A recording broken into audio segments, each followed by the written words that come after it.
Allora io dico, nel centenario quello che mi è rimasto è la felicità di aver potuto rendere omaggio ai nostri eroi, in questo caso agli Arditi, e soprattutto l'opportunità appunto di conoscere queste persone con le quali io voglio collaborare ancora. Questo è così un invito che faccio pubblicamente a tutti coloro che sono seduti qua, ma anche agli storici che ci sono tra voi, collaborare ancora perché Moriago crede fermamente in quello che questa sera proponiamo e crede fermamente nel ricordo e nella storia.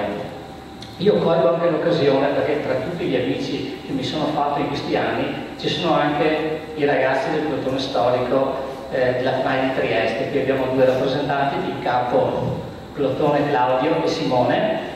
Io li ringrazio per far parte di quelle persone che sono disposte a fare, ce ne sono anche altre, a fare tantissima strada per essere qui, ma perché hanno una fede, e la fede è nel ricordo, sta nel ricordo delle storie e dei nostri eroi. Allora ancora un grazie, loro saranno sempre i benvenuti a Moriago, in particolare all'Isola dei Morti, dove in più di un'occasione hanno portato avanti due rievocazioni storiche. Questa è la premessa. Io passo la parola a Roberto, che è scappato nel frattempo. Io sono qua. Ah, sei qua. Faccio un po' di tutto. Oltre a scrivere libri è anche appassionato di videoriprese. Io passo la parola a Roberto Roseano, che tanti di voi conosceranno innanzitutto per l'Ardito, ma anche per altre pubblicazioni che ha portato, che ha scritto e ha realizzato, e anche lui è una delle persone che ho conosciuto in questi anni ed è uno tra i principali fautori del ricordo degli Arditi. Ti passo la parola, Roberto. Grazie.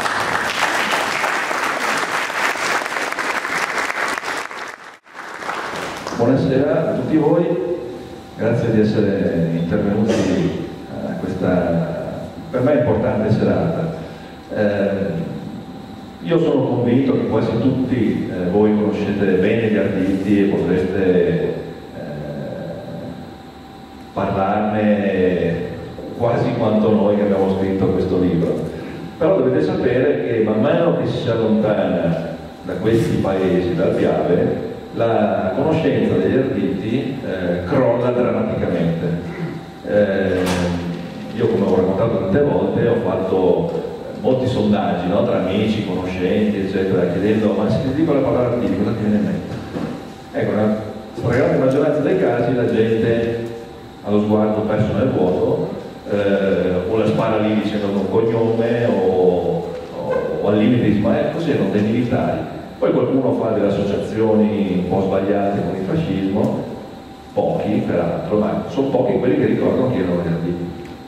Quindi, proprio perché io sono nipote dell'Ardito che ho combattuto proprio qui a Moriago nel 1918, mi sentivo il dovere di fare qualche cosa per recuperare il loro ricordo, la loro memoria. E ho scritto appunto l'Ardito, poi ho scritto anche altri libri un po' più tecnici, un po' più storici, però mi sono reso conto che per appassionare e interessare gran parte del pubblico, la forma romanzo è sicuramente una forma, diciamo, più penetrante, più interessante, più affascinante. E quindi ho pensato che per proseguire quest'opera, no, di far conoscere questi Arditi in Italia, bisognasse proseguire e battere, diciamo, il chiodo del romanzo. Cosa è successo lo scorso anno? Lo scorso anno un editore mi ha chiesto di scrivere un piccolo pezzo dedicato a una medaglia d'oro. Stavano facendo un libro sulle medaglie d'oro in Italia, una per regione, e io ho chiesto: ma hanno già scelto il Veneto?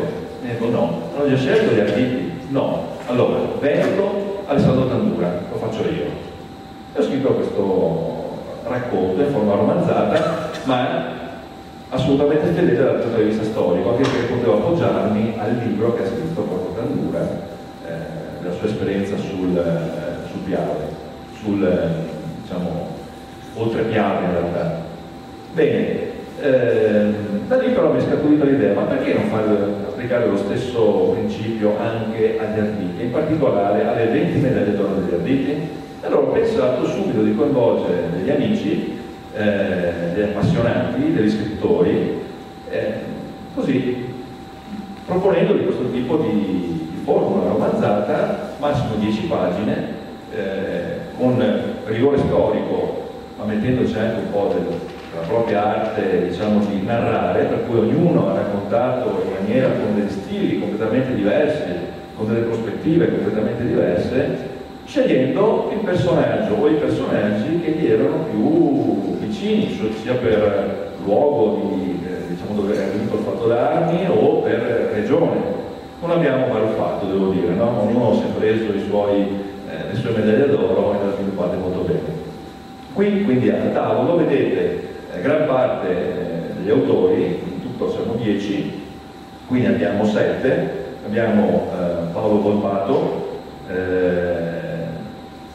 che forse conoscete perché ha scritto parecchi libri, diciamo, dedicati alla Grande Guerra e anche, diciamo, parlando spesso di Arditi, Raffaello Spinonelli, che sicuramente conoscete perché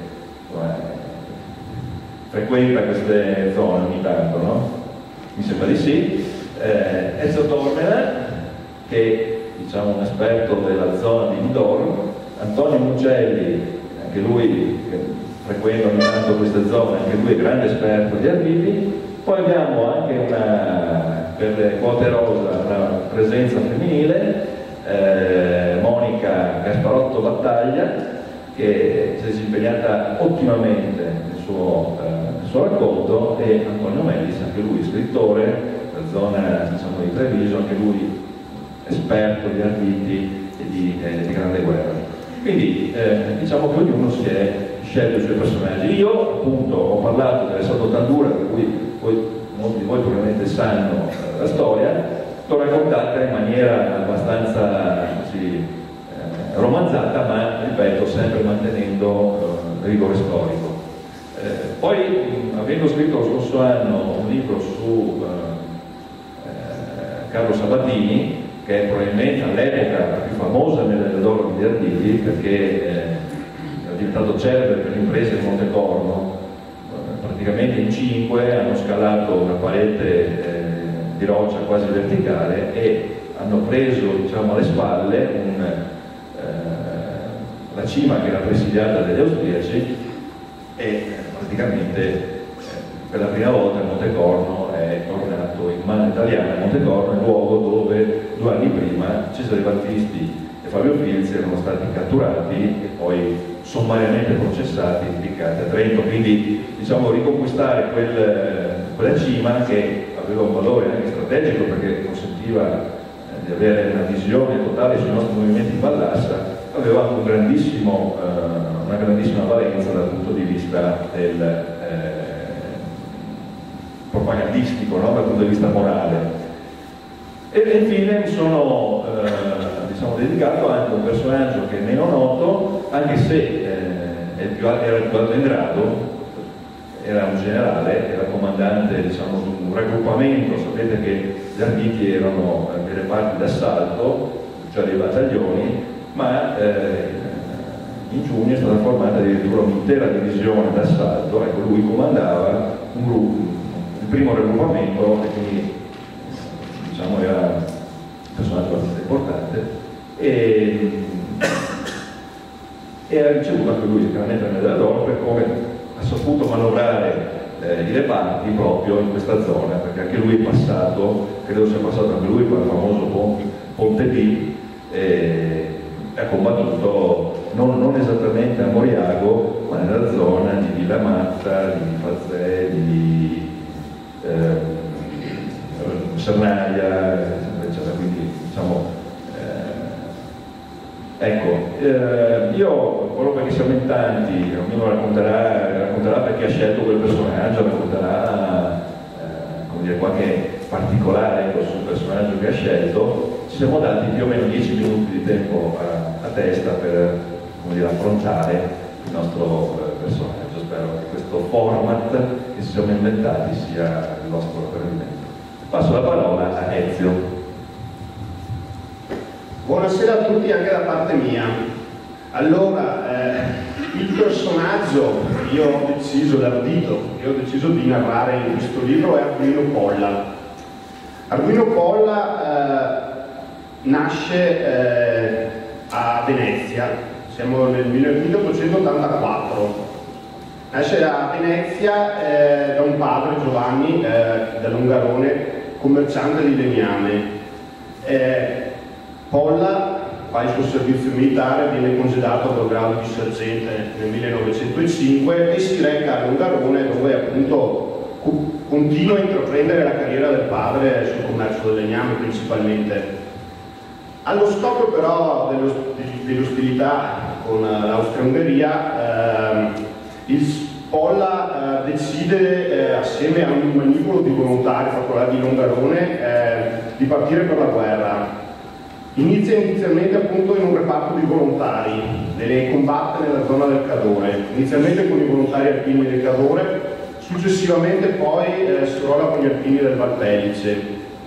E già dà modo di vedere insomma di che pasta è fatto. Si mette in luce in molti combattimenti, in particolar modo nella zona del Monte Cristallo, con pochi uomini, è protagonista di belle imprese, tanto che viene insignito di una medaglia d'argento al valor militare per questo suo modo di fare.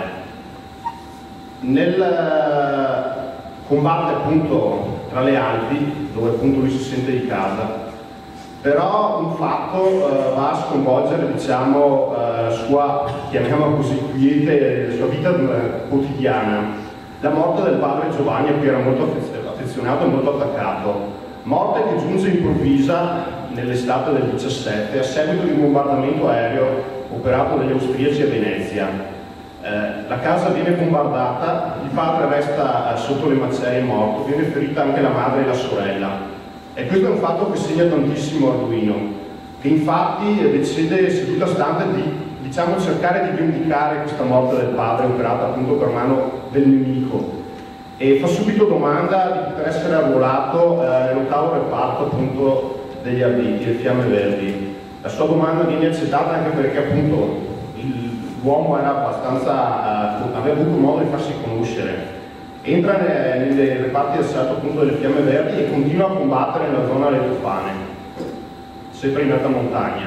Poi però arriva a Caporetto, siamo appunto a fine ottobre del 17, e anche lui con i suoi uomini, nonostante tutto, è costretto a retrocedere. L'ordine è di portarsi appunto sulla linea del Piave per evitare di essere appunto accerchiati dall'avanzata, dalle veloce avanzata delle truppe tedesche. Si porta quindi qua, poco vicino da dove ci troviamo noi, nella zona diciamo di Vidoro, e dove quelle azioni che poi svolgerà per Vidoro, Monfenera e Azzolone si meriterà la medaglia d'oro di cui appunto io parlo nel libro. Sopravvive alla guerra, finisce la guerra, verrà promosso capitano poi nel giugno anche del 18 e nell'immediato dopoguerra si dà alla vita politica, diciamo, del suo paese, Longarone, ricoprirà anche per un breve periodo la carica di sindaco, prima poi dell'introduzione della Podestana nel 26. Partecipa poi anche nella seconda guerra mondiale, non prima di aver fondato durante appunto il primo dopoguerra una fabbrica detta la costruzione anche di case prefabbricate in legno, quindi ancora la passione per il legno, porta avanti gli orme del padre, fonda questa fabbrica. Nel 1938 un incendio la distrugge completamente, non si arrende, la sua tempra è così, non si arrende e continua l'opera, amplia addirittura lo stabile e continua. Però incombe ancora uno spettro di un altro conflitto, la seconda guerra mondiale. Viene richiamato, partecipa anche alla seconda guerra mondiale, ha modo di distinguersi specialmente nella campagna di Grecia, combattendo in Albania, dove si guadagnerà un'altra onorificenza, una croce di guerra al valor militare, verrà addirittura promosso tenente colonnello, verrà poi congedato alla fine della guerra e una decina, 10 anni esatti poi alla fine della guerra, nel 55 poi morirà nella sua casa appunto di Longarone. Il perché ho voluto scegliere proprio Arduino si rifà appunto anche a quello che diceva prima Roberto, cioè Vidor. Io anni fa ho fatto una ricerca su un fatto d'arme appunto che si svolse a Vidor, un fatto d'arme che fu la prima battaglia difensiva combattuta dal nostro esercito sulla linea del Piave a seguito dello sfondamento delle truppe tedesche a Caporetto. Tra i protagonisti appunto di quella giornata sono venuto a conoscenza appunto di Arduino Polla. Io non sapevo chi fosse sinceramente prima di iniziare questa ricerca, e però mi ha appassionato come personaggio. Lui appunto combatte l'Avidor, tratta una battaglia difensiva, parliamo appunto di arditi, normalmente li immaginiamo appunto all'assalto, in questo caso furono impiegati almeno Avidor principalmente come retroguardia. Il loro compito era appunto quello di preservare il ponte di Vidor dall'avanzata delle truppe tedesche, anche perché era l'unico ponte ancora in piedi ed era ambito appunto dalle truppe imperiali. E lui, assieme appunto ai suoi uomini e poi anche ad altre truppe alpini, c'erano anche Fiamme Nere comunque nell'opera di retroguardia, si guadagnò appunto delle ferite, i suoi uomini morirono, altri furono decorati. Riuscì appunto nel suo intento, assieme agli altri, cioè quello di fermarono per un'intera giornata queste baldanzose truppe tedesche che avevano avuto vita relativamente facile nell'avanzata fin qua, e si videro costretti appunto ad arrestarsi proprio a Vidor. Venne poi appunto, riuscì a passare il Piave, si portò dall'altra parte del Piave, venne inviato nella zona di Cavaso e successivamente venne nuovamente richiamato in linea nella zona del Monfenera, ancora una volta per cercare di arginare l'avanzata delle truppe tedesche che volevano sfociare in pianura. Là dà una mano ai suoi ex colleghi, diciamo, del Valpellice, viene ferito in modo anche serio, però lui non voleva abbandonare i suoi uomini, continua a combattere finché esausto, alla fine lo portano in un posto di medicazione perché le ferite sono troppo gravi. Va in ospedale appunto per curarsi, vuole assolutamente tornare tra i suoi uomini e rifiuta appunto il periodo di convalescenza per poter tornare a combattere dove? Questa volta sull'Asolone, dove appunto ancora una volta le Fiamme Verdi di Polla sono chiamate appunto a fare un nuovo compito, fermare nuovamente queste truppe tedesche, e ancora una volta, sebbene ancora provato dalle ferite ricevute su Monfenera, il 20 di dicembre contrattacca con i suoi uomini, subisce una prima ferita, non si ferma, continua ad avanzare per riconquistare le posizioni perdute, una seconda ferita, ma non si arrende nuovamente, continua lo stesso andare avanti, e una ultima e terza ferita quando ormai è a ridosso delle linee e vede già i suoi uomini saltare al di là e iniziare a far piazza pulita dei nemici, lo abbatte, una ferita anche questa grave, la testa lo abbatte, stramazza il suolo, lo troveranno in seguito, poco dopo, i barellieri, riverso appunto nel suo sangue in mezzo alla neve che cadeva in quei tempi sull'Asolone, venne portato indietro all'ospedale, e questo fatto, assieme appunto a quello del Monfenera e anche a quello di Vidor, gli valsero questa medaglia d'oro. Io ovviamente adesso non vi racconto cosa ho scritto su Arduino Polla all'interno del libro, vi lascio a voi andare a scoprire insomma il racconto di questo ardito d'oro. Però insomma voglio spendere due parole insomma, anche per dire un attimino come mi sono approcciato allo scrivere questo racconto. Come diceva Roberto, si tratta di romanzare appunto le vicende che videro protagonista e che abbiano modo di dare una medaglia d'oro a questi arditi. Una roba un po' nuova per me. Io mi sono messo appunto, ho detto sì a Roberto perché appunto l'idea mi interessava e mi stuzzicava a provare a scrivere queste robe qua, a scrivere una cosa romanzata. Però poi quando mi sono messo davanti alla tastiera e al computer ero più o meno come voi adesso, così, non sapevo sinceramente da che parte prendere. Oddio, ho detto, però ho ascoltato un attimino la mia testa, ho visto che in testa cominciava a formarsi, a delinearsi un attimino un'idea, uno schema, una traccia che mi sembrava buona, e quindi ho iniziato a lavorare su quella traccia là. Diciamo, è stato un po' all'inizio messo giù di getto, così come mi veniva. Poi successivamente appunto una volta che hai una bozza su cui puoi lavorare, diciamo, un po' si semplifica, quindi puoi riuscire a trovare alcune cose, alcuni aggiustamenti a quello che hai scritto, insomma. Ho potuto poi anche insomma consultare, vedere insomma un po' di materiale trovato ancora per il discorso di Vidor, poi la volta che avevamo fatto la ricerca sulla battaglia di Vidor avevamo anche conosciuto gli eredi, i nipoti di Arduino Polla, che ci avevano dato insomma un po' di materiale del nonno. Lui appunto non ha scritto un libro di memorie come può essere il Tandura, come può essere Viola, quindi diciamo non ho potuto leggere un suo diario, leggere un suo scritto. Ho voluto però cercare di immedesimarmi e quindi romanzare, diciamo così, la vicenda come poteva averla vissuta lui. Mi sono immaginato che personalità potesse avere, che sentimenti potesse provare in quei momenti e ho scritto, ed è uscito appunto queste quasi 10 paginette che insomma spero vogliate leggerle e spero vi piacciono, insomma, ecco. E niente, insomma, ecco, questa è stata la mia avventura, diciamo, nel raccontare Arduino Polla, ecco. Va bene, grazie.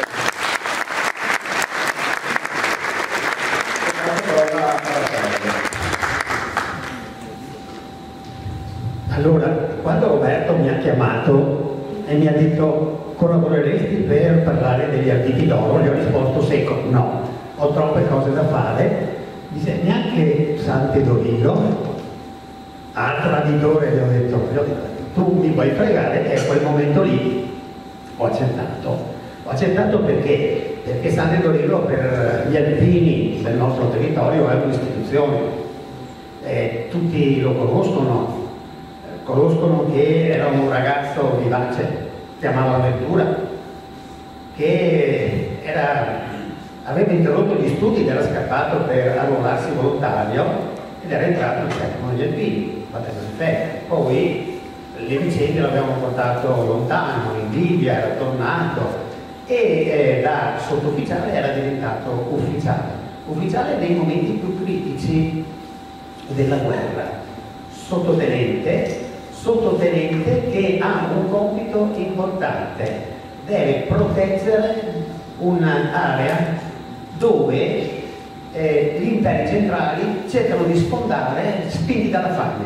Perché? Perché nella primavera del 1918 a Vienna non c'era più il pane e loro che avevano approfittato della situazione perché erano convinti di passare il Piave, o la Piave come dicevano i nostri vecchi, e dicevano fra 3 giorni staremo a Venezia, fra 8 giorni staremo a Roma dal Papa, avevano sprecato l'inenarrabile. E quindi loro cercavano di sfondare, di arrivare alla Val d'Adige, obiettivo il Grappa.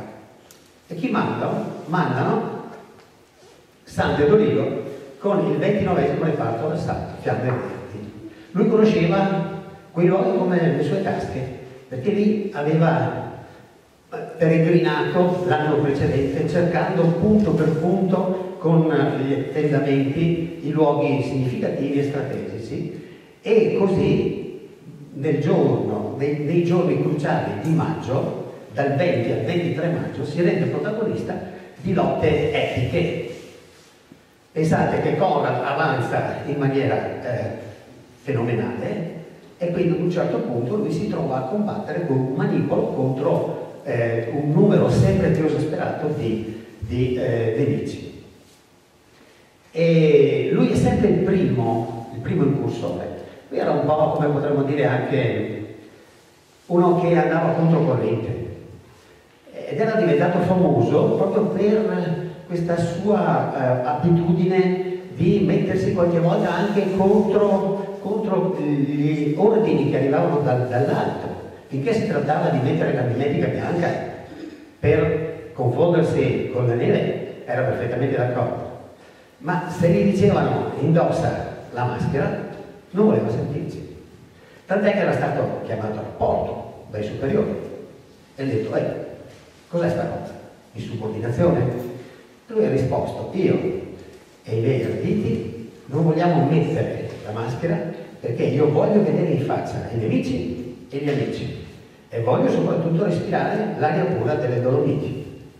E con quello l'avevano rimandato senza neanche una munizione. Ecco, lui si rende protagonista proprio il 23 e il 23 si accapiglia proprio lotta corpo a corpo con il capitano nemico.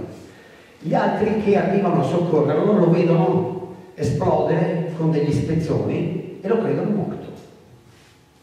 Lo credono morto e difatti la voce si sparge di trincea in trincea. Sante se n'è andato. E invece no, era stato recuperato insieme al capitano, era stato portato dei Carpazzi, gli avevano sistemato alla belle meglio una gamba che era fracassata e pian pianino erano riusciti a recuperargli anche uno dei due occhi, l'altro se n'era definitivamente andato per l'esplosione. Succede che nel frattempo i nostri non soltanto riescono a reggere la battaglia del Solstizio, ma diventano protagonisti nella battaglia della vittoria. Prima divisione d'assalto passa, pensate, nei giorni 26-28 di ottobre, soltanto per il 22esimo e il 12esimo reparto d'assalto sono 111 medagliati. Quindi nella battaglia di Moriago.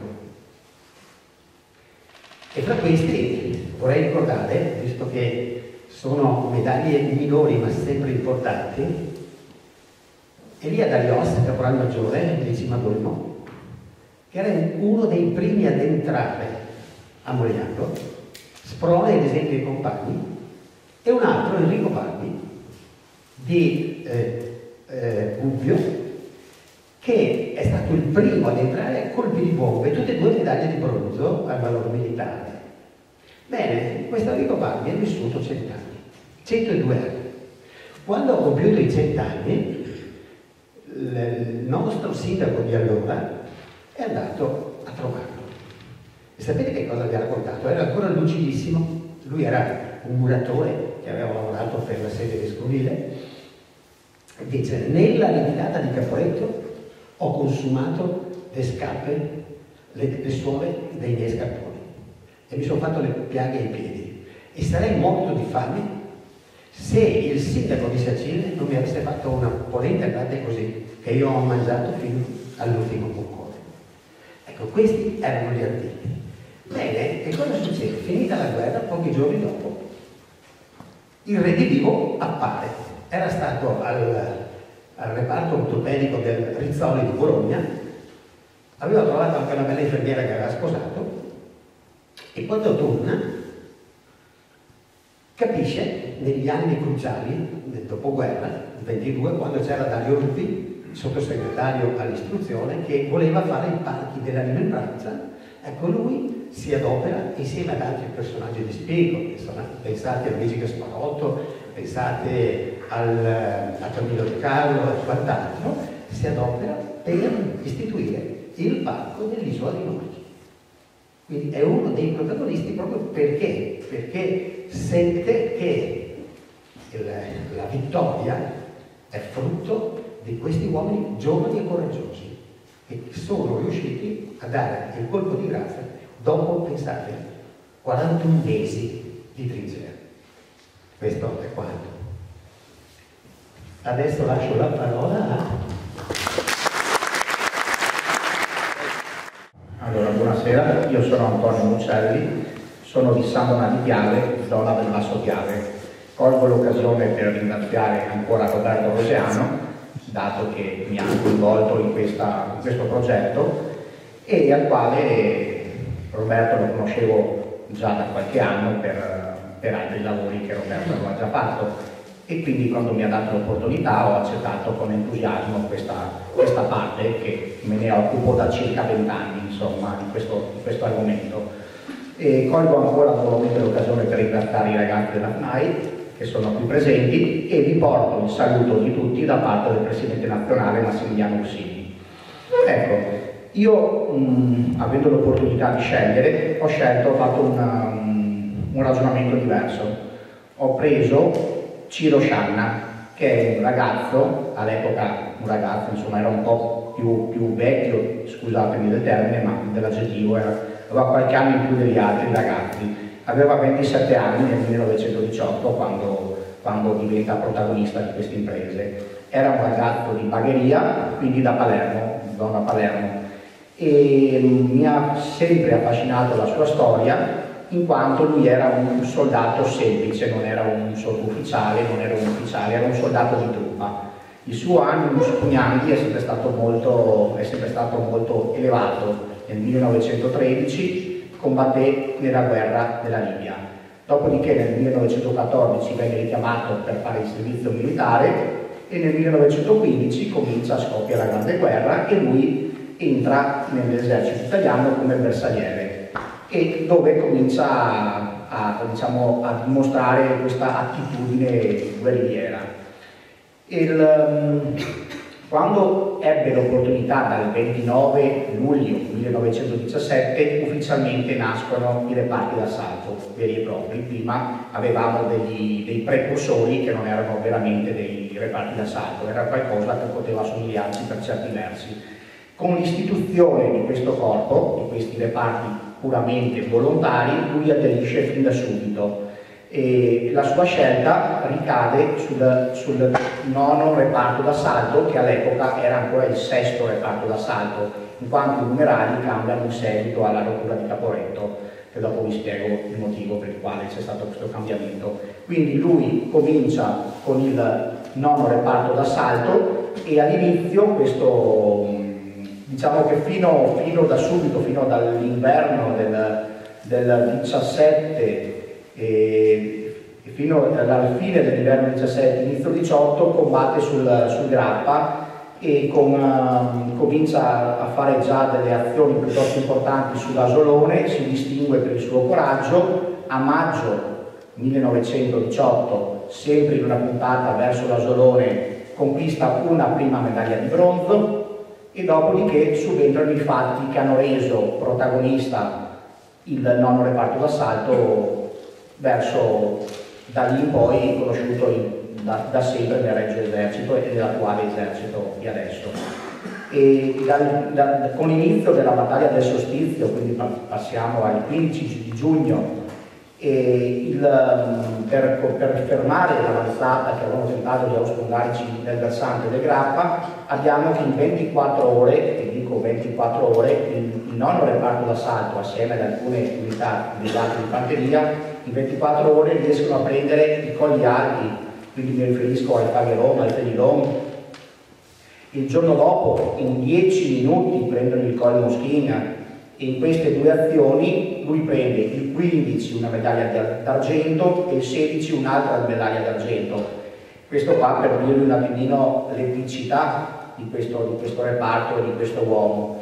E qui c'è da dare un plauso anche a quello che era il loro comandante, ossia il maggiore Giovanni Messe, uno delle punte di diamante del nostro esercito, che il nono reparto d'assalto prima era la dipendenza del comandante Martini, dopodiché ci sono stati dei cambiamenti e il comando passa al maggiore Messe, che cambia completamente il modus operandi del nono, dando innanzitutto una forma molto più portata alle esercitazioni sia sportive sia di corpo a corpo, quindi diventano veramente l'elite dell'esercito, e questo qua dà modo di conquistare tutte queste posizioni, lasciando, diciamo, di stucco un po' tutti. Nessuno si aspettava un comportamento del genere da questi uomini. Prendere il Colle Moschini in 10 minuti, credetemi, non era un'impresa molto semplice, come non era molto semplice prendere i Colli Alpi in 24 ore, visto che di fronte avevamo l'esercito austro-ungarico.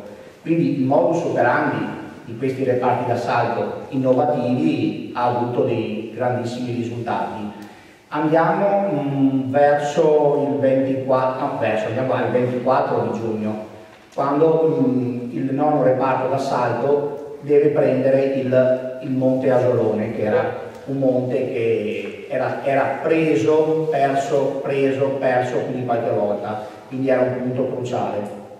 Qui si approssima gli arrivi ormai, come posso dire, carichi della gloria dei giorni precedenti, si portano in Val d'Amoro e attraverso la valletta Pesaro, che è vicina proprio all'Osolone, si cominciano ad entrare nelle nostre trincee, perché da lì poi sfereranno assieme a un'altra brigata di fanteria, partiranno all'assalto. Quindi attraverso la nostra trincea alle ore 16 del 24 di giugno danno l'assalto verso questo asolone. Quindi l'assalto degli arditi di solito era anticipato da una fortissima selva delle nostre artiglierie, coprivano e battevano tutta la zona nemica.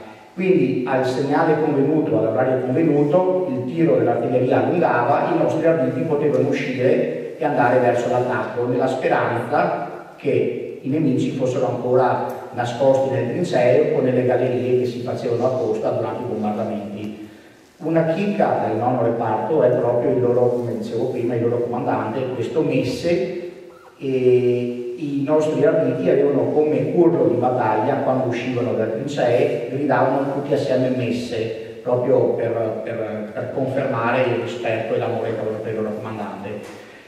Qui la situazione era piuttosto ingarbugliata, insomma, andare all'attacco dell'asolone, tant'è vero che si scaglia parte per prima la terza compagnia, seguita poi dalla seconda e dalla prima, e Ciro Scianna è tra questi. La situazione, nonostante questo tambureggiante fuoco di artiglieria, le mitragliatrici nemiche erano pronte e appena i nostri si scagliano all'attacco, questa mitragliatrice comincia a falciare come una falce vera e propria, a mietere i nostri ragazzi, e cominciano queste compagnie a essere veramente distrutte dalle mitragliatrici. Una compagnia constava di circa di 200-250 uomini e il nono reparto d'assalto era formato da 3 compagnie.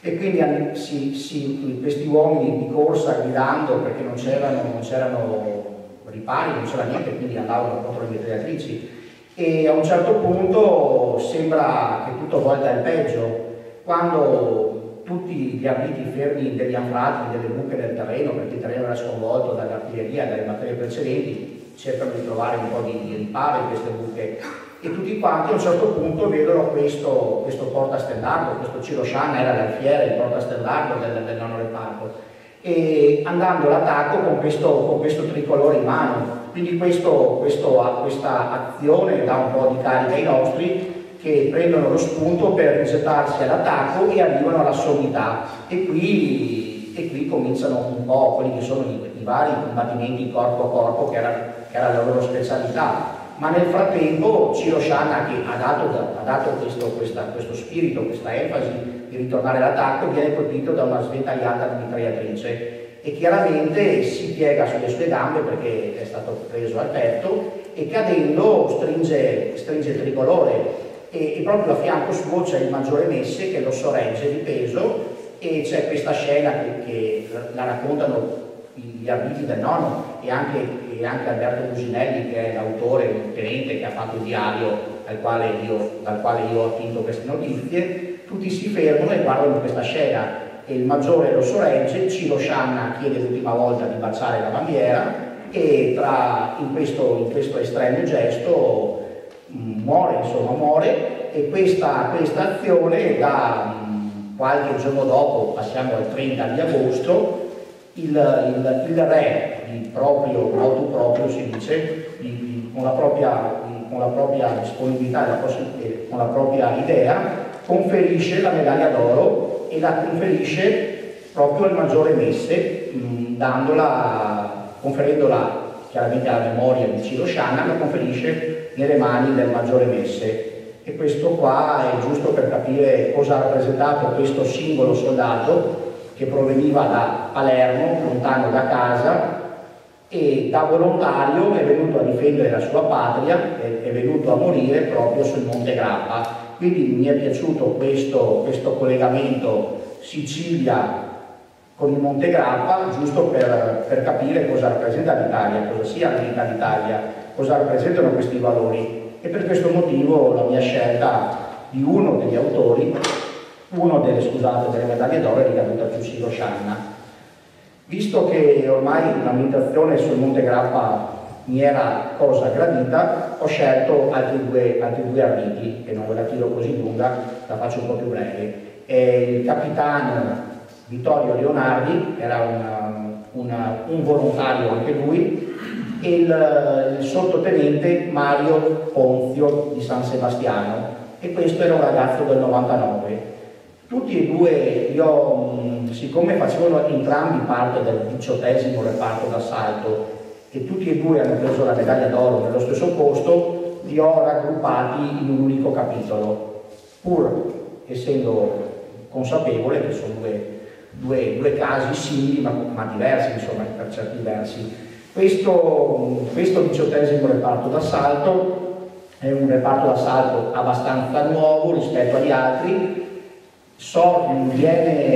viene ridisegnato, viene rimpinguato verso metà giugno del 18, quindi siamo già avanti, e all'inizio consta di 2 compagnie, una era in formazione. Cominciano anche il 18° reparto d'assalto, combatte quasi esclusivamente sui Grappa durante la battaglia del Solstizio sulla zona del Col dell'Orso, Solaroli, Monte Cook, Trincea dell'Abete. In questi posti cominciano già a farsi onore, insomma, e si va in infilata verso la battaglia finale. Quindi parliamo della battaglia, abbiamo scelto come battaglia offensiva, gli italiani finalmente fanno all'assalto, fanno una battaglia offensiva, non difensiva come le altre, e scelgono una data ben precisa, proprio a sfatare quindi chiaramente a V del 24 ottobre 1917, quando c'è stata la lotta di Caporetto. La battaglia finale parte per volontà dei nostri alti comandi proprio il 24 ottobre del 18. E durante questa battaglia finale, il giorno 24, cominciano già tutti gli assalti. Nello specifico, la brigata Pesaro comincia l'attacco al Monte Pertica, entrando dalla parte dove adesso c'è l'ossario, dove c'è il sacrario del Monte Grappa, dove c'è il rifugio. Lì cominciava la galleria Gavotti, la galleria Vittorio Emanuele, e da lì entravano tutti quanti le nostre forze armate e uscivano nella parte retrostante, sulla zona del Forcedetto, dove uscite dalla galleria a sinistra trovavano il saliente del Monte Pertica. Monte Pertica, anche questo un monte molto importante che è stato preso, perso e ripreso per ben 8 volte. Quindi al mattino, all'alba, ci sono 2 azioni separate. Alla prima partecipa il capitano, questo ragazzo della classe 1895, Vittorio Leonardi, che nel frattempo comandava una compagnia. Qui succede che stanno tentando di andare all'attacco, ma a sua volta arrivano dei fanti della brigata Pesaro che dicono che hanno gli austriaci alle Calcagna. Quindi questi arditi partono all'assalto verso la cima del Monte Pertica, però diciamo anche qui gli austro-ungarici erano ben attenti. Nonostante questo riescono a portarsi a 70 metri dalla cima del Monte Pertica. Lì si agguattano un attimo, sono tutti quanti formati a plotoni, quindi erano a carponi, si facevano segni visivi di collegamento. A un certo momento, quando era il momento giusto, si alzano e partono tutti all'assalto lanciando dei petardi Teveno. E la caratteristica di questi petardi era quella di fare un grosso scoppio e creare del fumo. Quindi al segnale convenuto si alzano in piedi, lanciano questi Teveno, arrivano alla cima, e arrivando alla cima diciamo, non vengono visti perché c'è questa cortina fumogena, e cominciano quelli che sono veramente gli scontri degli arditi, come con Scianna, riescono ad andare al corpo a corpo con questi nemici. Nel frattempo di questa azione il capitano Leonardi, anche lui viene colpito da una sventagliata di mitragliatrice, rimane gravemente ferito, e la conquista del Monte Pertica avviene per poco tempo, perché poi i rinforzi austriaci fanno riperdere ancora questa postazione, quindi i nostri arditi devono ripiegare ancora verso l'entrata della galleria. Nel frattempo il capitano Leonardi, colpito a morte, viene trasferito in un'ambulanza chirurgica, trasportato, ma non ce la fa, e in questo frangente perde la vita, e nel 1921 gli viene conferita, per questi atti, gli venne conferita la medaglia d'oro. E questo era questo è successo all'alba del 25 ottobre. Un'altra compagnia del 18° reparto d'assalto, lo stesso reparto d'assalto, un paio d'ore dopo ricominciano l'attacco verso questa cima, questa volta però aiutati da quello che era la grossa artiglieria. Infatti dalla nave del Grappa, la galleria Gavotti è lunga 1500 metri, dalla nave del Grappa comincia un'azione di fuoco veramente catastrofica che butta per aria ancora di più quello che era il Monte Pertica. Quindi l'orario convenuto erano le 9:30 di mattina. 9:30 di mattina l'artiglieria allungava il tiro, quindi i nostri arditi alle 9:30 in punto, allungato il tiro, cominciano a salire verso le pendici e succede tutto come prima.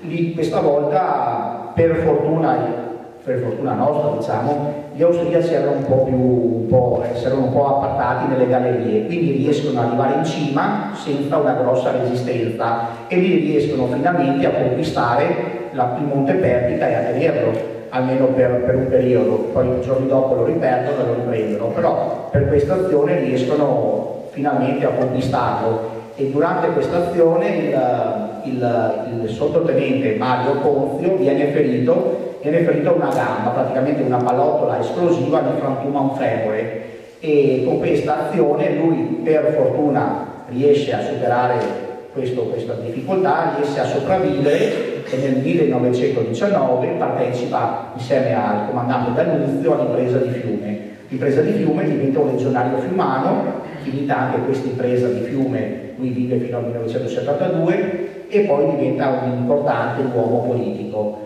E questi qua insomma sono le tre figure che io ho condensato in questo.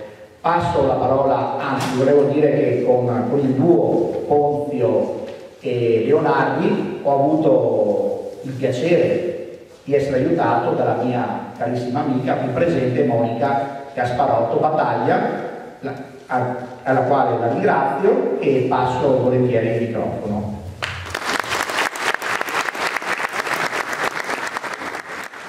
Come vi ha appena detto, io sono Monica Gasparotto, una dei 10 che ha partecipato alla stesura di questo libro e come ha detto prima Roberto sono la quota rosa della squadra. Io partirò in un'altra maniera per raccontarvi come ho scritto i miei due personaggi, perché ne ho scelti due, uno è Leopoldo Pellas, che ho scritto da sola, e uno Giuseppe Bertini, che ho scritto assieme ad Antonio. Ho partecipato ad Arditi d'Oro con un misto di timore reverenziale ed orgoglio, perché questa per me è stata veramente un'avventura ardita, è stata un'impresa, perché è stata la prima volta che ho scritto di Arditi, in realtà è stata la prima volta che ho scritto in generale, se si tralasciano articoli di musica che ho scritto quando ero ragazza. È la prima volta che vengo pubblicata su un libro ed è anche la mia prima presentazione di un libro, per cui mi affido alla clemenza della corte per caso di strafalcioni o impappinamenti vari. Come diceva il mio amico Alessandro, che è seduto qui dal pubblico, gli esami non finiscono mai, ed è vero. Mi è stato affidato il compito di scrivere di Leopoldo Pellas. È stato un impegno gravoso, perché ormai io credo che chi si interessa di storia e non solo di Arditi conosce la figura leggendaria di questo ragazzo, di questo ardito.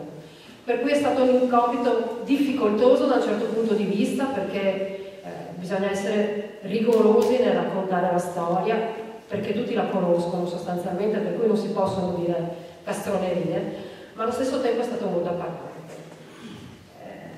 Quando si inizia a tratteggiare la figura di una figura leggendaria come quella di Leopoldo Pellas, io ho iniziato come? Ho iniziato leggendo la motivazione della medaglia d'oro.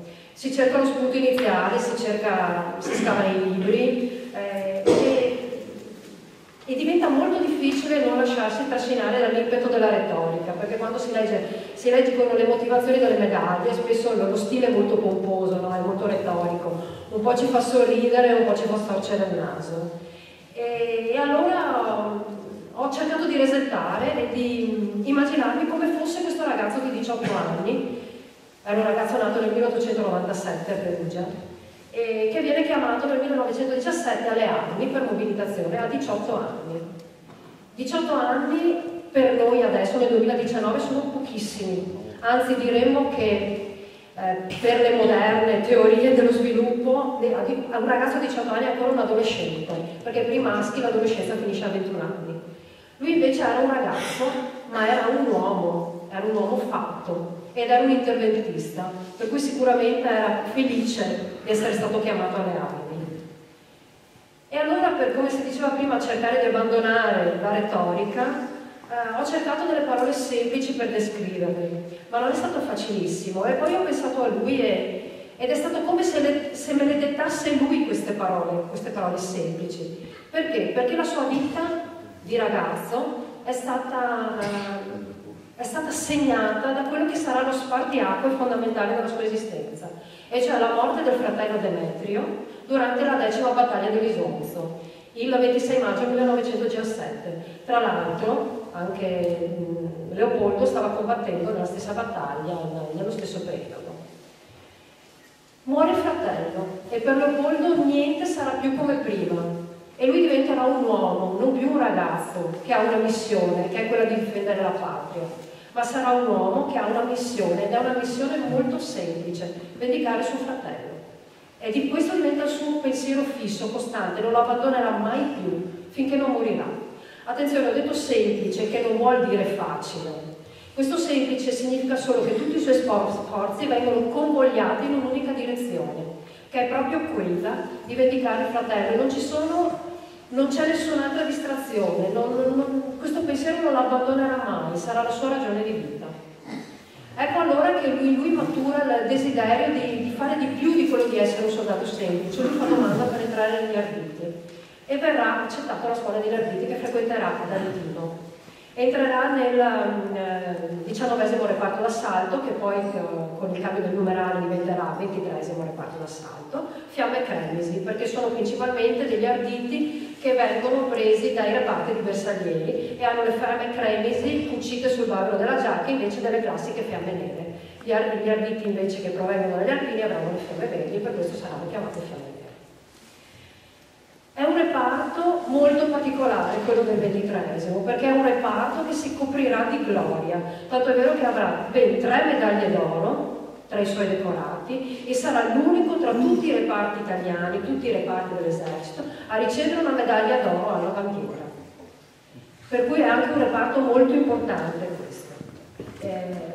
Il reparto è accampato a Porte Grandi, vicino al Sile, e successivamente verrà dislocato a Caposile. Avrà dei compiti all'inizio un po' particolari, perché sarà quelli di effettuare delle piccole azioni contro gli austro-ungarici, un po' per conquistare delle posizioni tattiche che fanno sì che l'esercito nemico rimanga il più lontano possibile da Venezia, e anche un po' per tenere in allenamento il morale della truppa. Sia con queste piccole azioni fanno sì che la truppa, diciamo, non si adagi proprio sugli allori, aspettando quella che poi diventerà una battaglia molto importante per il 23°. Ed ecco che arriva la prima e vera e propria azione di questo reparto d'assalto, che avviene a fine maggio sul Basso Piave.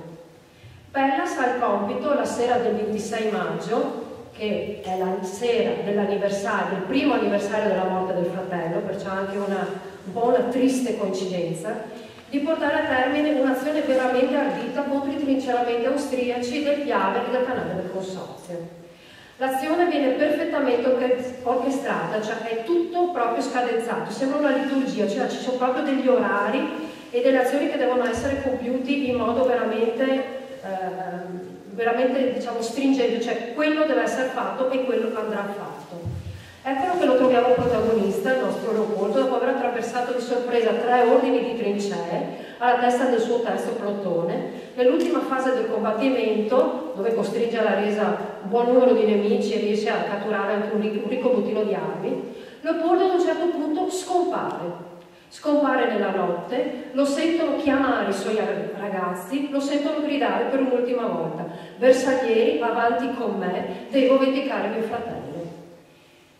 Lui sparisce, circolano, non si trova più, circolano alcune voci, no, l'abbiamo visto, è rimasto ferito, è stato portato al posto di medicazione, no, è salvo, è andato con le sue gambe al posto di medicazione, fatto sta che in realtà Leopoldo non lo troveranno più, non si vedrà più. Scriverà più tardi Ludovico Lommi nel suo bellissimo diario da bersagliera d'ardito, storia del 23esimo reparto d'assalto, scriverà nel diario appunto questo: il sottotenente Pellas è morto da eroe, è morto crivellato di baionette. Il nemico, ammirato dalla sua eroica fine, gli ha dato onorata sepoltura a Boaria di Piano. Dite a questa povera signora, che è la madre, il vostro immenso dolore e giuratele che saprete vendicare il nostro grande caduto.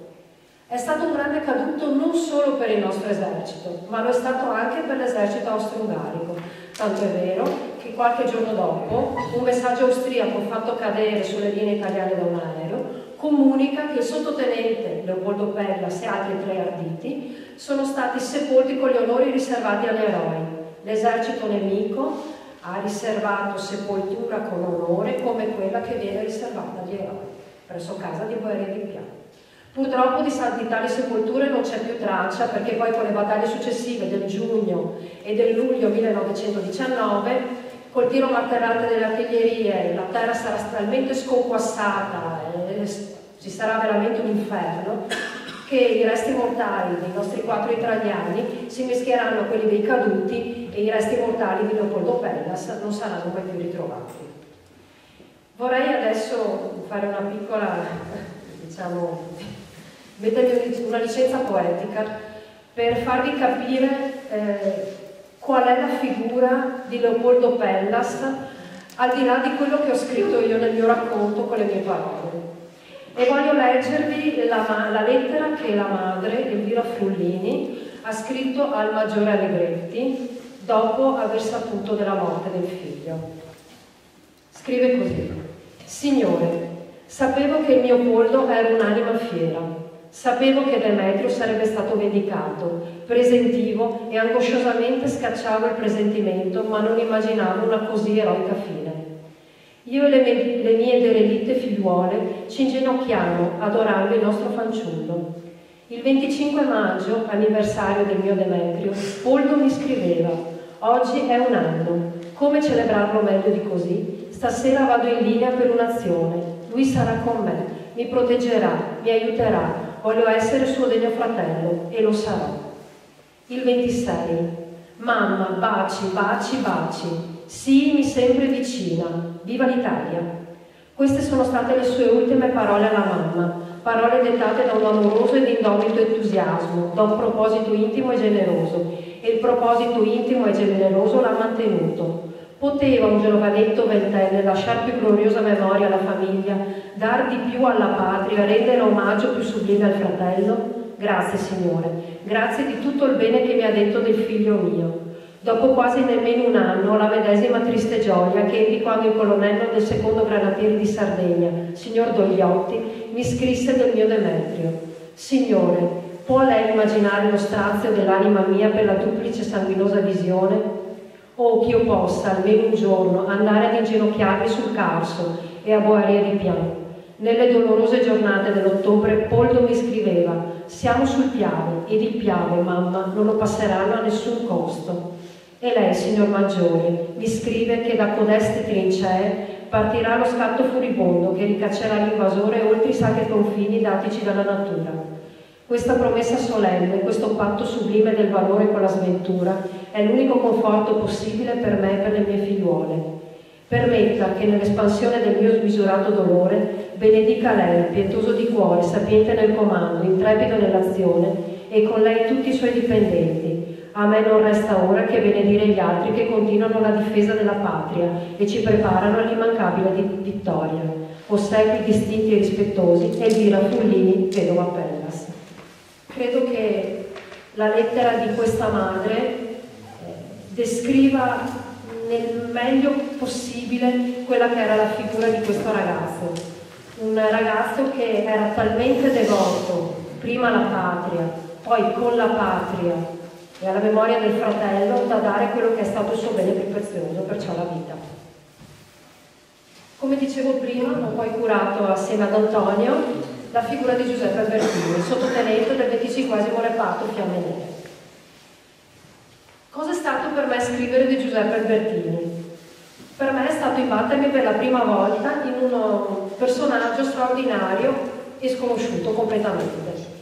Quando si parla di Arditi vengono in mente i mostri sacri, quella che è stata definita la più bella medaglia d'oro della Grande Guerra, Ettore Viola, Ciro Scianna, Ivo Lollini, Freguglia, Pellas, Zanfarino, padre Reginaldo Giuliani, l'abbiamo visto prima proiettato in una delle didascalie.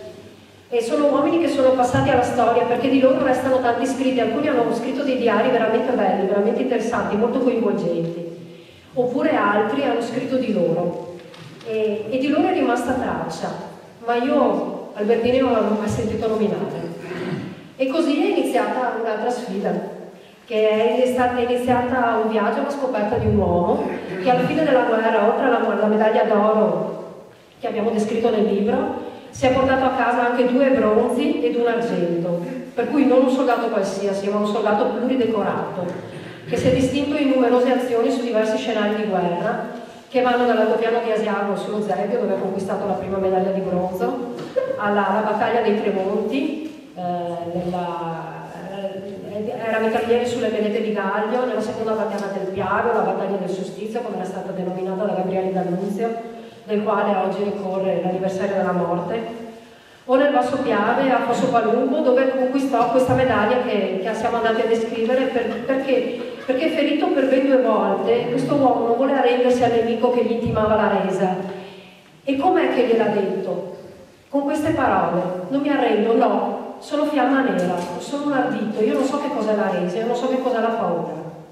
E a capo del suo 25° reparto d'assalto ha catturato qualcosa come 644 prigionieri, 23 mitragliatrici più vari pezzi di artiglieria abbastanza importante.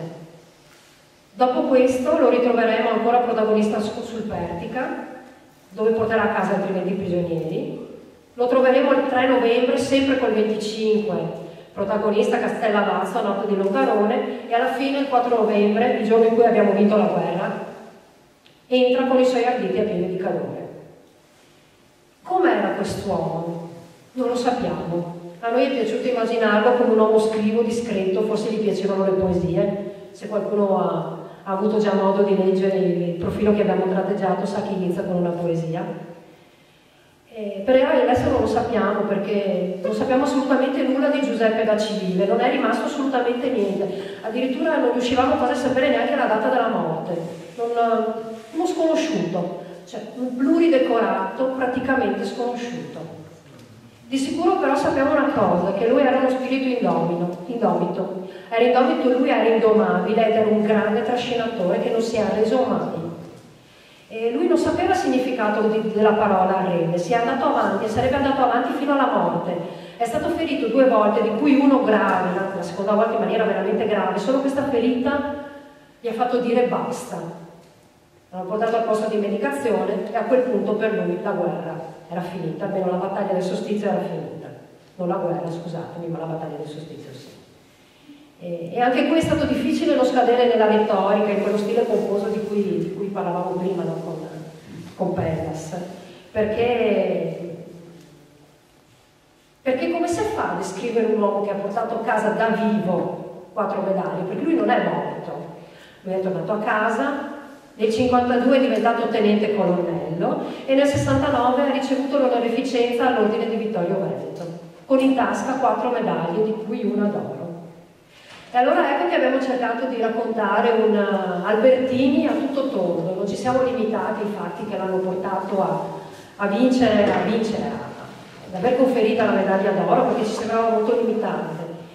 Ma l'abbiamo raccontato a tutto tondo, cioè l'abbiamo visto protagonista, appunto come dicevamo prima, quando è caporale sull'altopiano di Asiago sullo Zebio, quando conquista il primo oro, nel 17 quando frequenta il corso per mitraglieri a Brescia, poi entra nel 16° reparto d'assalto, allora 16°, poi appunto col cambio del numerale è diventato 25, ed è di nuovo protagonista sull'altopiano, sulle Melette di Gaglio, dove porterà a casa un altro bronzo.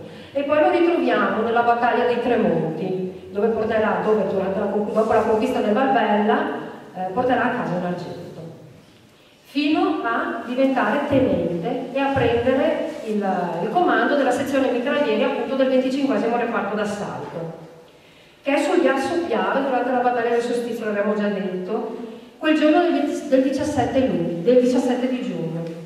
Il 17 di giugno è un giorno che piove, ma piove veramente che Dio la manda, e c'è un vento talmente forte che gli alberi si piegano fino a terra.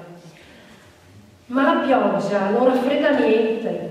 Le canne delle mitragliatrici sono incandescenti perché il reparto spara tutto spiano e i nemici e i nostri soldati vanno giù come le mosche quel giorno là, ma non si arrende nessuno. Il 18, quando ormai Fosso Palumbo è stato preso e anche il canale Genzone e sembra che quella parte del Basso Piave sia archiviata, ormai è in mano nostra, si accorgono che gli austro-ungari ci hanno sfondato di fianco, ed ecco allora che tocca rimetterli in moto di nuovo queste mitragliatrici, tocca farle ritornare incandescenti perché bisogna coprire prima la ritirata dei nostri, che sarà breve, non è una ritirata vera e propria, una ritirata breve giusto per ricomporre un attimo le fila e poi avanzare di nuovo. In questo momento Albertini è ferito, ma va avanti, non dice di no. Non dice mai di no Albertini, dice no perché sono fiamma nera. Il 19 giugno sta ancora sparando con quella mitragliatrice che è incandescente e verrà ferito di nuovo e solo qua sarà costretto a mettersi a riposo, ormai ha dato il tutto per tutto. Il resto, lo leggerete nel libro, il resto è entrato nella storia del nostro paese. Grazie a tutti. Buonasera a tutti, sono Antonio Melis di Treviso, ma il cognome tradisce una chiara origine sarda. Io mi sono occupato di due capitoli, uno che riguarda Ettore Viola e l'altro di Angelo Parrilla. Partirò prima da Parrilla perché è quello che tra i due ritengo non meno importante, ma che sicuramente è meno importante rispetto a Viola. Quando incontro Parrilla lo incontro circa 4 anni fa, forse anche quasi 5, durante la stesura di una guida che copriva la zona dell'Alta Marca, quindi Ponte di Piave, i quartieri del Piave, si saliva verso Conegliano e quella zona là. Mi imbatto in Parrilla perché riesco a trovare la casa dove Parrilla cade il 29 ottobre del 18. Lui è un ragazzo calabrese, si trasferisce da giovane con la famiglia a Mantova, la madre era mantovana, ragazzo del 99, interventista, si arruola quasi subito e partecipa alle prime fasi della battaglia di Vittorio Veneto e nonostante la motivazione della medaglia d'oro parli di Castel di Susegana, lui muore appunto a Collabrigo di Conegliano, un po' più in là del Castel di Susegana. La casa dove lui cade esiste ancora oggi, c'è una lapide che lo ricorda, c'è anche un cartiglio all'esterno della casa. È stata ristrutturata nel tempo, ma fondamentalmente la struttura è quella originale. Non vi voglio raccontare grandi cose, né di Parrilla né di Viola, perché le trovate nel libro e secondo me non voglio rovinarvi queste sorprese. Vi ringrazio tanto per la pazienza, se state resistendo molto bene. Io sono il penultimo, voi avete ancora un piccolo sforzo. Ho trascorso 34 anni della mia vita militare nell'esercito, quindi è stato facile per me raccontare il Parrilla che si muove da Ponte della Priula verso il Castello di Susegana prima e Collabrigo di Conegliano dopo.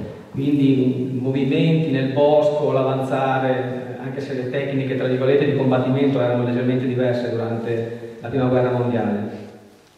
Per quanto riguarda invece il Viola, l'ho incontrato tra virgolette l'anno scorso, mi sono occupato di Montegrappa e di Arditi, una cosa quasi fortuita.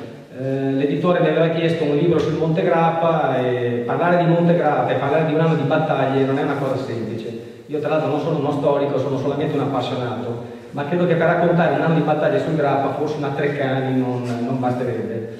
E quindi mi sono limitato in 2 fasi successive.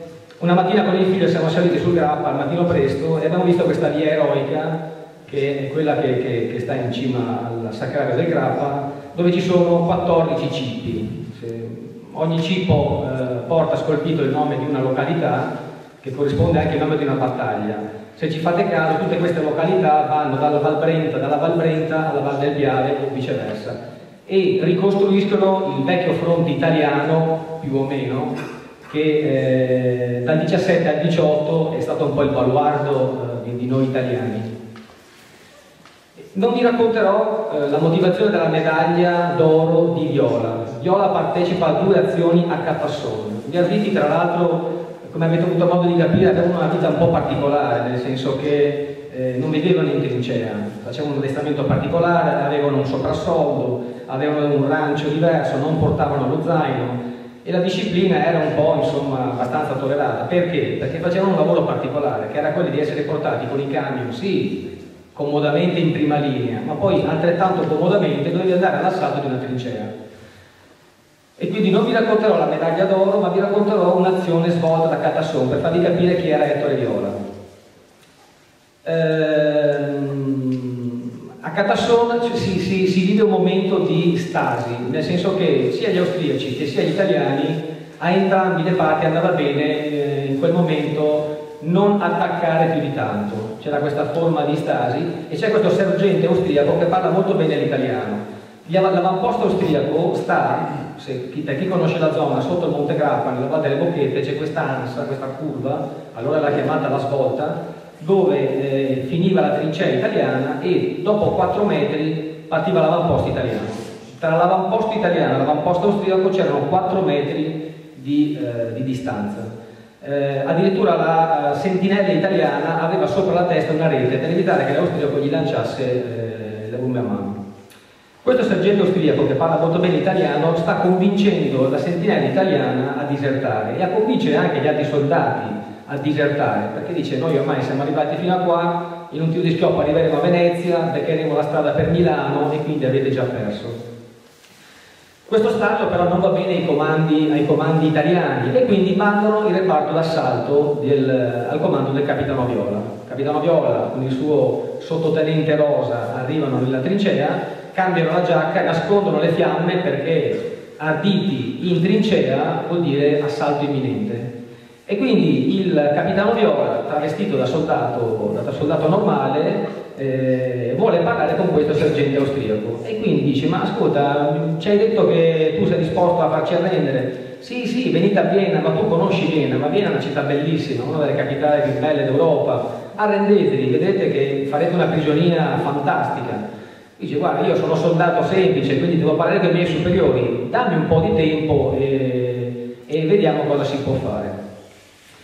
Chiaramente durante questo colloquio il sottotenente Rosa, che è il suo fido ufficiale, sbircia tra i sacchetti a terra e durante questo colloquio notano una macchia bianca che passa. Viola intuisce che questa macchia bianca è un cameriere austriaco che sta portando probabilmente il rancio agli ufficiali e quindi individua più o meno che in quella zona ci deve essere o una caverna, un anfratto, una baracca adibita a mensa.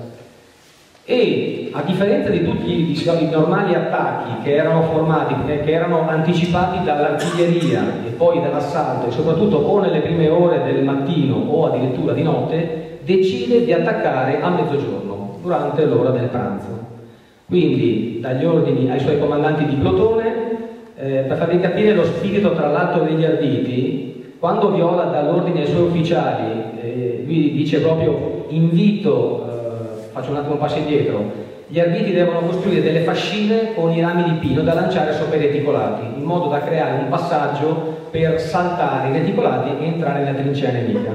Quindi Viola dice: quando gli arditi lanceranno queste fascine sui reticolati, invito i signori ufficiali a passare per primi. Ecco, Rosa nel suo diario si lamenterà che non riuscirà a passare per primo, perché gli arditi gli passavano davanti e dice: ho dovuto fermarmi un paio perché io come ufficiale non riuscivo a passare per primo.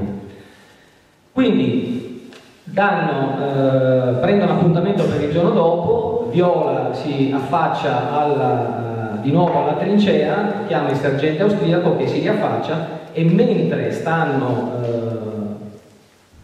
organizzando questa finta resa, il sottotenente Viola spara al sergente austriaco. Questo è il segnale dell'attacco. Chiaramente gli arditi partono all'assalto, addirittura c'è gente che si rompe un ginocchio nell'impeto. Per chi vi consiglio di andare a vedere Catasson, perché in effetti è un luogo bucolico, 4 metri da una postazione all'altra. I 2 cipi ci sono ancora oggi, se comprate arditi sul Grappa, per esempio, di Dalmolin, addirittura sono segnati, li potete trovare. E l'assalto, tra l'altro, non è una vittoria, nel senso che Viola non si accorge che c'è una compagnia di rincalzo al di là della trincea. Quindi arrivano in questa trincea, sbaragliano i primi nemici, ma poi sono costretti a ritirarsi. Viola poi sopravviverà alla guerra. Lui per questa azione verrà decorato con l'ordine militare di Savoia. La medaglia d'oro la prenderà in un'altra azione di Catasson dopo qualche mese. Qui siamo nel maggio del 18, la medaglia lui la prenderà nella battaglia finale. Successivamente Viola diventerà poi il presidente del Nastro Azzurro, che è un sodalizio che raccoglie tutti i decorati al valor militare. Inizialmente sposa la causa del fascismo, dopodiché diventerà un critico. Per questo motivo avrà dei problemi, lui anche come politico tra l'altro avrà problemi anche con Balbo, con un'altra chicca. Balbo in Parlamento lo colpisce alle spalle, gli dà uno scappellotto e lo sfida a duello. Viola non accetta il duello perché dice che lui non concede questa possibilità a chi colpisce alle spalle. Questo per far inquadrare il personaggio. Capisce che comunque non avrebbe vita facile in Italia in quel momento, diventando poi critico nei confronti del fascismo, ed è costretto a emigrare in Cile. Ritornerà in Italia nel 1944 e come è stato definito la più bella medaglia d'oro del Regio Esercito. Non vi tedio ulteriormente perché siamo alle 22:16. Io cedo la parola a Paolo per il gran finale. Il rush finale.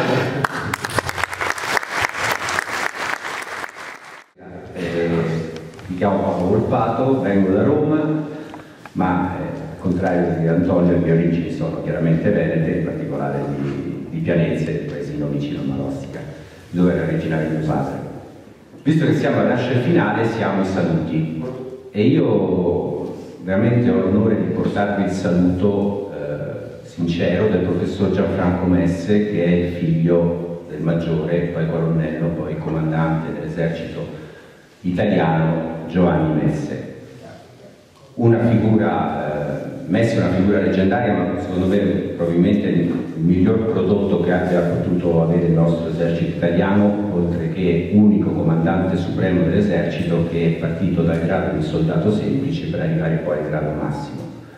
Oltretutto datogli dagli alleati, dagli inglesi, dagli americani, con il primo governo dell'Italia del Sud, quando purtroppo nel 1943 l'Italia si è divisa in due, e col quale col professor Messe abbiamo discusso diverse volte, ci siamo visti, abbiamo dibattuto sulla figura del padre, comandante del reparto d'assalto. Ho avuto anche l'onore di avere accesso al suo archivio, poi mi hanno indirizzato anche all'archivio dello Stato Maggiore dell'Esercito, e questo mi ha dato modo di approfondire le figure che andremo a trattare, le 2 ultime medaglie d'oro, quelle di Dario Di Vitale e Maurizio Zanfarino. Ma mi piace iniziare il nostro racconto con la storia della mancata medaglia d'oro degli Arditi, la 21esima, che è proprio quella di Messe. Messe è una figura leggendaria, già prima Antonio ne ha tratteggiato il carattere. Messe ha dato una fortissima impronta al suo reparto. Probabilmente il nostro reparto è uno dei pochi reparti d'assalto che ha ereditato veramente le tradizioni di Stricca di Manzano. E tant'è vero che è il reparto che ha dato 3 medaglie d'oro, tutte e 3 sull'Asolone, tra l'altro. Le medaglie d'oro di Vitale e Zanfarino quindi sono medaglie che si connettono a quella che è stata anche l'azione di Messe. Messe è andato 2 volte all'assalto dell'Asolone, il 25 e il 29 ottobre, mancano pochissimi giorni alla fine della guerra. Sono 2 medaglie d'oro date in realtà in 2 momenti che sono, diciamo, 2 sconfitte perché poi i reparti d'assalto conquistano l'Asolone ma non riescono a mantenerlo. E Messe, che è uno che non le manda a dire, era un carattere schietto, forte, e proprio per questo amato dai suoi uomini che difendeva di fronte anche ai suoi superiori. Quando nel primo attacco del 25 ottobre riesce a stento a salvarsi lui stesso, avendo vicino questo ragazzo Dario Vitali come portabandiera, infuriato perché la fanteria non gli è venuta dietro, va fino al comandante della brigata che doveva seguirlo e gli dice: guardi che io ho fatto le mie indagini brevissime, ma li sto scendendo adesso, oltretutto con Vitali, cieco ad un occhio, e i carabinieri mi hanno detto che hanno dovuto fermare i suoi fanti perché stavano scappando. E il generale, stiamo parlando di un maggiore che parla con un generale, quindi un comandante di un reparto assalto può essere assegnato a un comandante di battaglione con un comandante di brigata, quindi uno comanda 600 uomini, un altro ne comanda 5.000.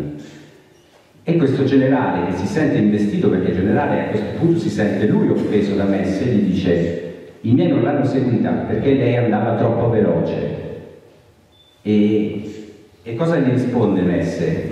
Lo dice lui stesso nella sua relazione: mi fece osservare che era cosa assai difficile stabilire e mantenere un collegamento fra un reparto che corre verso il nemico e un altro che corre in senso inverso. Ruggeri, questo era il nome del generale, quando gli arriva la proposta di Messe, medaglia d'oro, comandante del reparto d'assalto, scrive no. Messe ne rimarrà, ovviamente, potete immaginare, avrà una forte delusione per questa cosa e verrà promosso per merito di guerra colonnello, diventerà il braccio destro del re, diventerà il suo aiutante di battaglia. E Messe, figlio di un muratore, non era un nobile, ma il re lo prese come aiutante di battaglia, era la sua guardia del corpo, il re si fidava solo di Messe. Vitali era un ragazzo di 19 anni, era un ragazzo del 99, uno dei tanti ragazzi che erano cresciuti nel mito dell'Italia, nati nella scuola dove ti insegnavano che ancora pronunciare il nome Italia voleva dire avere un valore, per cui un ideale, per cui combattere, per cui dare se stessi. Vitali era di famiglia ebraica e non erano pochi i soldati dei reparti d'assalto di Messe di famiglia ebraica, ma era una famiglia ebraica che era comunque ormai connessa al tessuto sociale, tant'è vero che Vitali addirittura continuerà poi, sopravviverà alla Grande Guerra, parteciperà alla Seconda Guerra Mondiale e nonostante le leggi di depurazione razzista, le leggi razziali, non rimase nell'esercito. Vitali era un portastendardo, vicinissimo a Messe, perché dove era lo stendardo lì era il comandante e lì sparavano di più gli austriaci perché sapevano che dove c'era lo stendardo che era il comandante, se potevano uccidere il comandante il reparto andava allo sbando. Ma riesce a uscire fuori da questa battaglia, lui e Messe con soli altri due arditi, riescono a rompere l'accerchiamento grazie a un altro ufficiale, Picaglia, capitano Picaglia, che purtroppo muore nell'azione, e lo fa pur avendo una scheggia che gli asporta l'occhio destro. Nonostante questa gravissima ferita, Messe gli dice vai subito in infermeria, torna indietro e gli dice no, io comandante, io rimango con lei. E l'altra cosa bella che voglio dirvi, che nell'archivio di Messe rimarrà, come qualcuno diceva prima, comandante del corpo di spedizione italiano in Russia, comandante delle truppe in Tunisia, comandante in Libia, comandante subito nel 19 nella guerra in Albania, ma lui per tutta la vita sarà legatissimo a questi uomini del nono reparto. E io ho trovato una bustina dove lui di sua mano ha scritto le mie medaglie d'oro. E in questa foto di Vitali, che Vitali gli ha dato dopo la guerra, Vitali gli scrive: al maggiore Messe con tanto affetto. Questo per dire qual era il rapporto che aveva lui con i suoi uomini, un rapporto viscerale, quasi da padre e figlio. e loro riconoscevano che il loro comandante per loro era qualcosa di più. Vi porto anche altri saluti, loro non lo sanno. L'altro giorno ho pranzato con il pronipote di Maurizio Zanfarino. Zanfarino è un'altra medaglia d'oro importantissima. Zanfarino non è un cognome qualsiasi. Zanfarino è di Sassari. Sassari ha questa caratteristica, questo privilegio. Ha dato ben 2 presidenti della Repubblica in Italia, Segni e Cossiga. Cossiga, di secondo nome, faceva Maurizio perché la mamma era una Zanfarino e loro sono il cugino del dottor Giovanni Zanfarino. Il papà, che purtroppo è deceduto da poco, era professore universitario alla cattedra dell'Università di Firenze e tra l'altro mi ha detto che è sepolto a Sassari sopra Maurizio Zanfarino. E appunto mi chiedeva anche di questa figura lui a me, perché nella famiglia comunque lui è ricordato come un eroe e ci siamo scambiati un pochino di informazioni. Lui ha voluto sapere qualcosa di più sugli Arditi e su quella che è stata la figura di Maurizio sul Grappa e io ho voluto capire un qualche cosa di quello che poteva essere l'ambiente familiare. Le famiglie erano già allora famiglie Zanfarino, i Cossiga, i Berlinguer, i Segni, le famiglie più nobili, diciamo più altolocate, liberali di Sassari. Tutto ruotava attorno a questo liceo classico, ancora oggi ruota attorno al liceo classico di Sassari, che ha dato grandi, importanti uomini politici, al di là poi dell'appartenenza del partito all'Italia. E lui mi ha detto una cosa, ha detto proprio per queste idee, diciamo comunque di progresso, liberali, come mai poi Maurizio alla fine ha scelto una carriera militare? Perché Maurizio ha scelto la carriera militare, lui a un certo punto è andato via da Sassari, è venuto a Roma e da Roma poi è andato a Modena prima al collegio militare di Roma, poi a Modena per la carriera da ufficiale. E sembra che sia stato per colpa di un insegnante del liceo, e lui comunque aveva già da giovanissimo una vena di scrittore, poeta tra l'altro, e questa professoressa denigrò quelli che erano i suoi lavori, lui la prese così male che se ne volle andare via dal liceo, volle proprio andare via da Sassari e andò prima nell'esercito, divenne effettivo dell'esercito e quindi si fece poi tutta la grande guerra fino ad entrare poi nei reparti d'assalto, perché comunque nella famiglia Zanfarino vi era un eroe del risorgimento italiano, quindi anche lui a sua volta era cresciuto nell'ideale di questo eroe del risorgimento italiano, morto, ucciso tra l'altro, morto credo proprio dai Savoia, perché era uno di coloro che voleva creare un qualche cosa di diverso nell'allora regno di Sardegna. E Maurizio poi, dalla storia di famiglia, si sa che lui in realtà, quando il nonno reparto d'assalto è sul Grappa, lui era a Sassari, era in Vicenza, e per qualche via oscura, infatti ci chiedevamo come fosse successo, probabilmente qualche compagno, qualche amico, qualche ufficiale del nonno reparto d'assalto gli manda probabilmente un telegramma e dice: guarda che qui stiamo andando all'attacco sulla Solona e siamo alle ultime battaglie. Lui prende parte di corsa, vuole raggiungere il suo reparto. Quel giorno lui, oltretutto, era ufficiale di vettovagliamento, lui non doveva andare a salire in Asolone a combattere, ma sa, perché ormai lo sapevano tutti, che la guerra stava finendo, che probabilmente era l'ultima grande battaglia sul Grappa. Lui non vuole mancare a questo appuntamento con la storia, ma purtroppo sarà anche il suo ultimo appuntamento, sarà l'appuntamento con la morte. E quindi stiamo parlando appunto di una figura eroica e mi chiedeva questo pronipote, ma dice però che strano, dice, io ho sempre vissuto questo prozio come un eroe, ma qui nessuno lo ricorda, nessuno ha fatto niente, meno male che ci siete, vabbè che ci sei tu, ma poi gli ho raccontato, dice che ci siete voi, che state facendo qualcosa per questa memoria e per questo devo dire, porto anche ringraziamento suo e della famiglia per quello che stiamo facendo per ricordare questi ragazzi che per lo più giovanissimi, hanno dato il massimo bene, la vita per l'Italia. Quindi finisco proprio questa serata con questo saluto di questi illustri parenti di queste medaglie d'oro, che ringraziano tutti coloro che ancora oggi portano avanti il loro ricordo e mi sembra doveroso anche per quello che hanno fatto. Grazie.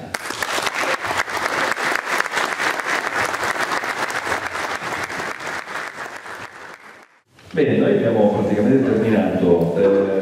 Io, a proposito dei saluti, porto saluto degli autori, 3 autori che non sono potuti essere qui perché abitano chi a Bologna, chi in Lombardia, chi dalle parti del Piemonte, e quindi diciamo, mi hanno chiesto di salutarli, scusarsi per la loro assenza. Troverete le loro interessantissime storie nel libro. Io vi ringrazio dell'attenzione. Se avete qualche domanda, anticipo subito che penso tra una decina d'anni, Raffaello non lo sa ancora, le medaglie d'oro degli artisti sono 20, in totale sono state 362 o 65 le medaglie d'oro conferite durante la Grande Guerra. Gli artisti hanno vissuto un periodo breve ma molto, diciamo, fulgido, e hanno avuto 20 medaglie d'oro. Hanno avuto anche 1500 passa medaglie d'argento, 1500 medaglie di bronzo. Quindi l'idea, sì, volevo proporre, non subito, adesso c'è questo libro, ma ci sarebbero anche nel 1500, quantomeno quelle d'argento da raccontare, perché certe motivazioni sono davvero, sono già in sé, come dire, dei racconti, è stata semplicemente allungarli un po', inquadrarli, eccetera.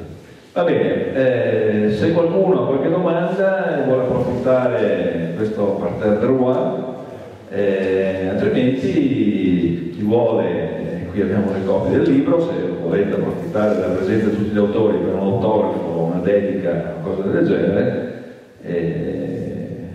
qualcuno ha qualche domanda, qualche curiosità, altrimenti interroghiamo noi,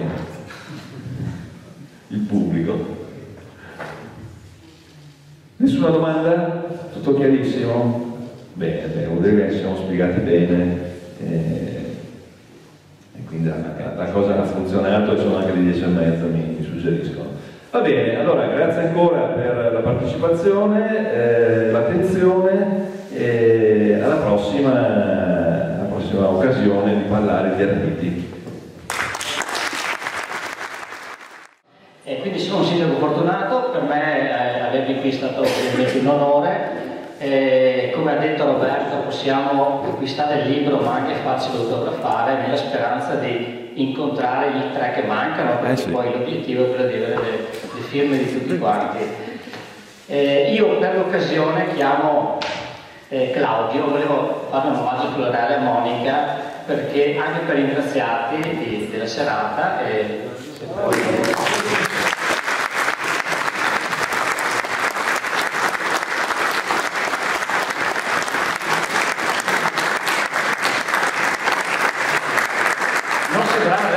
Forse è la prima volta che ti confrontavi con il pubblico, comunque a questo punto ti abbiamo promossa a pieni voti e ti aspettiamo alla prossima occasione. Un ringraziamento, so che mi ucciderai, non me ne frega niente. Grazie Antonio, grazie di tutto quanto, non avrei scritto niente senza il tuo aiuto, non avrei mai scritto neanche una riga senza i tuoi insegnamenti, perciò grazie ancora di tutto quanto. Grazie.